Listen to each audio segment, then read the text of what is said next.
बिस्मिल्लाहिर्रहमानिर्रहीम, अस्सलामुअलैकुम। आपको खुशामदीद कहते हैं बोल न्यूज हेडक्वार्टर्स में।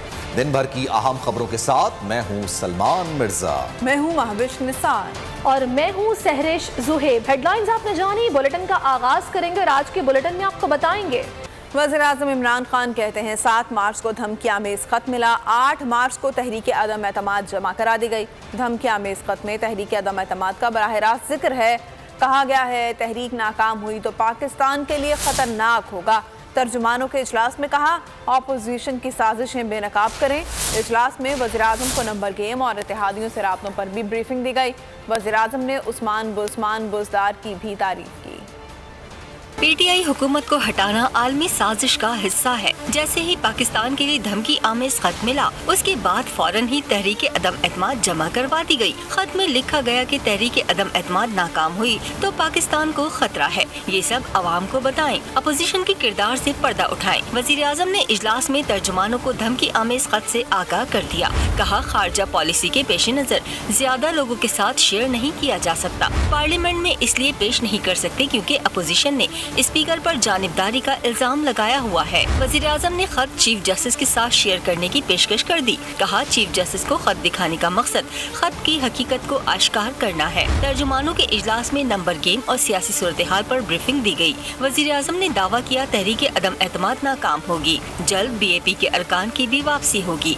तर्जुमानों ने काफ लीग को वजारत आला देने पर सवालात उठाए। वज़ीर-ए-आज़म ने कहा बड़े मकसद के लिए मुश्किल और बड़े फैसले करने पड़ते हैं। उन्होंने उस्मान बुज़दार की भी तारीफ की।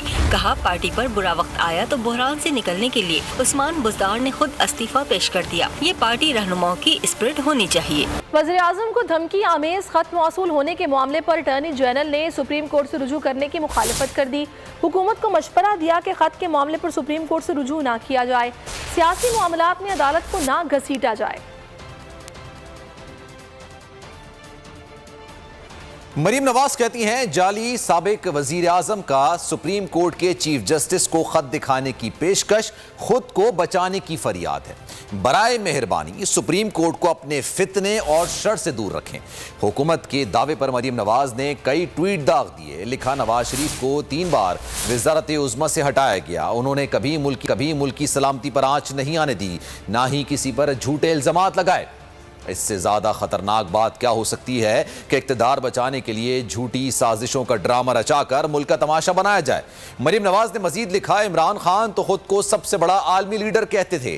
सऊदी अरब और ईरान, रूस और यूक्रेन को सालसी की पेशकश कर रहे थे। अचानक क्या हुआ कि आपके खिलाफ आलमी साजिशें शुरू हो गई। मरीम नवाज ने लिखा पाकिस्तान की सलामती से खिलवाड़ मत करो, सब हिलाली परचम पर 35 टांके मत लगाओ।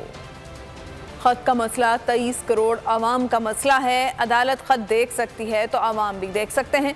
रहनुमा नून लीग शाहिद खाकान अब्बासी का इजहार तशवीश। कहा अगर हमारे मुल्क को धमकी मिली तो हम सबको मिलकर जवाब देना चाहिए। अगर वज़ीर-ए-आज़म सच बोल रहे हैं तो मुल्क का रवैया यही होना चाहिए। ये भी बोले कि धमकी आमेज खत अदम एतमाद के दौरान ही क्यों आया। ये अदम एतमाद से बचने के लिए कुछ भी कर सकते हैं। बोले इन कैमरा इजलास बुलाया जाए और खत सबको दिखाया जाए।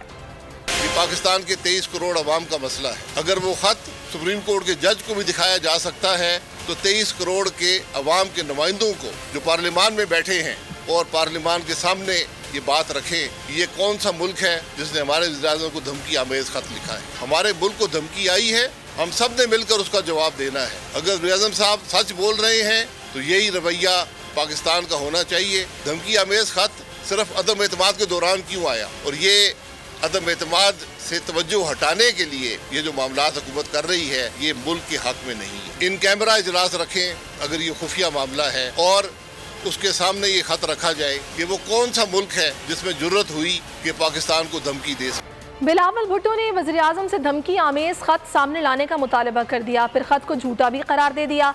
साथ ही दावा किया कि जिस वक्त तहरीक अदम एतमाद पेश हुई तब भी अपोजिशन के नंबर पूरे थे, अब तो इससे भी ज्यादा है।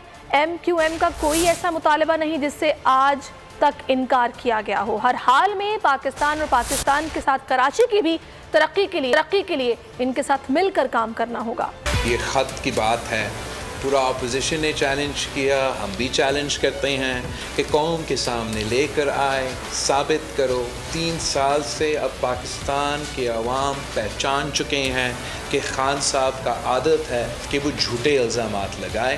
यूनाइटेड अपोजिशन का तादाद अदम एतमाद जमा होते हुए पूरे थे।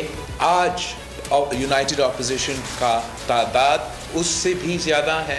जहाँ तक MQM की बात है, ऐसा उनका एक डिमांड नहीं है जो मैंने 2 हफ्ता पहले इनकार किया जब वो पहली बार हमारे सामने आए, या आज तक। हर सूरत में और हर हाल में पाकिस्तान की तरक्की के लिए, पाकिस्तान की मईशत की तरक्की के लिए, कराची को संभालने के लिए पाकिस्तान पीपल्स पार्टी ने ये फैसला कर लिया है कि हमने MQM के साथ म्यूचुअल काउंट ढूंढना है, वर्किंग रिलेशनशिप कायम करना है। वज़ीर आज़म को जो धमकी आमेज़ ख़त भेजा गया उसके मरकज़ी किरदार नवाज शरीफ हैं। किसी को शक है तो वज़ीर आज़म ये ख़त चीफ जस्टिस को दिखाने के लिए तैयार है।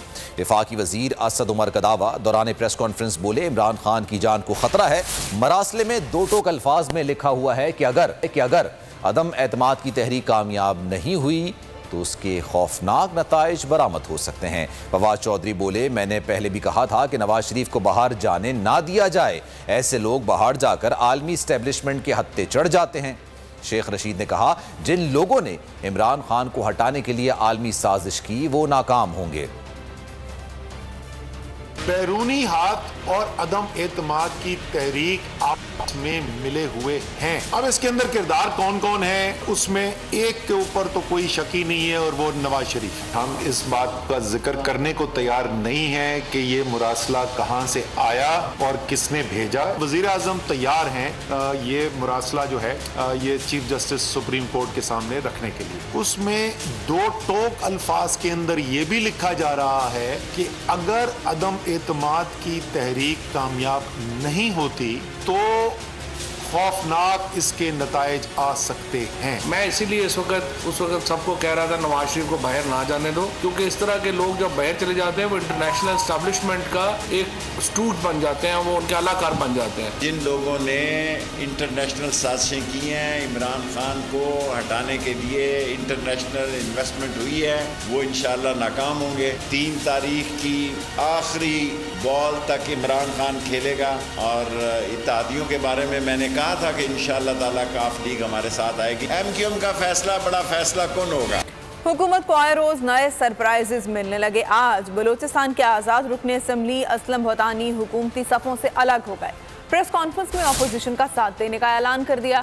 असलम भतानी के ऐलान के बाद नंबर्स गेम भी तब्दील हो गई। अपोजिशन के नंबर 168 हो गए, जबकि हुकूमत के पास मेंबरान की तादाद 171 है। आपको बताएं कि हुकूमत को डेली बेसिस पर नए सरप्राइजेस मिलने लगे हैं। आज बलूचिस्तान के आज़ाद रुकन असम्बली असलम भतानी हुकूमती सफ़ों से अलग हो गए हैं और उनकी अलहदगी ने नंबर्स गेम में भी तब्दीली कर दी है। प्रेस कॉन्फ्रेंस करके असलम भतानी ने अपोजिशन का साथ देने का ऐलान कर दिया। अपोजिशन के पास अब 168 नंबर्स हैं, जबकि हुकूमत के पास मेंबरान की तादाद 171 है। सब्सक्राइब करें और बेल दबाएं ताकि कोई खबर रह न जाए।